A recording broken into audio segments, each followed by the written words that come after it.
Okay, we're going to start our drawing. The first thing you're going to need is an 8.5 by 11 sheet of paper, the kind of paper we use to print out images from our printers at home. The next thing you're going to need is a pencil. You might want to keep an eraser nearby if your pencil doesn't have an eraser. Mine has a little bit of an eraser on it, so I think I'll be okay with that. And you're going to need a black marker. Doesn't have to be a Sharpie, doesn't have to be a permanent black marker. Could even be a dark blue if you don't have anything else. Let's put those aside for a minute. Let's fold our paper in half. And if you know how we talk about folding in the art room, we talk about folding it hamburger style, which is the wide way. Now we're going to open it up and we're going to fold it again, but we're going to fold it hot dog style, like a hot dog bun. The lengthwise way. I'm going to press it down with my finger to get a nice even crease. Now I have 4 squares. Within each of the squares, 1, 2, 3, 4, we're going to draw a Brito-inspired animal.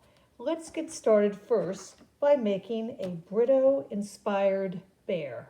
Watch me draw and follow along on your own sheet.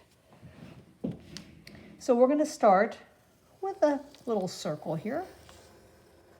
We're going to use little simple shapes that are easy to follow along. We're going to add an arch for an ear on this side, an arch for an ear on that side. We're going to add 2 little round eyes, a nose, and there's going to be a little bit of an arch here that goes around his mouth, and a nice big smile. Because you know Brito always likes happy themes in his work. We're going to start on his paws now. We're going to take 2 lines going upwards away from the head, about the same height. I want you to add a circle connected to one and a circle connected to the other. Can you see that those are the bear paws? 1, 2 bear paws. We're going to bring the line down and down, maybe a little bit closer. Now we're going to build his legs. We're going to take one line out so we get this big V shape. We're going to take a line out again, creating another V shape.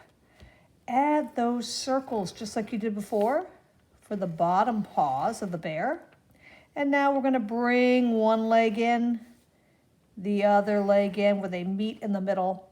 And to keep with Brito's happy style, we're going to add a heart. Now, we're going to want to add patterns to this Brito bear. So we're going to add some lines that go into the bear here, coming from his ear to his muzzle.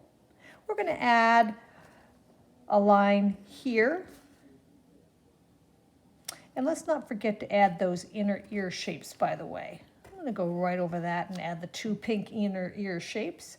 We're going to put a diagonal line on that paw, a straight line on that paw. We're going to have one line that goes all the way through the heart to one leg. And we're going to have another line that stretches from one leg all the way across, going through the paw on the other side. And maybe one more line here.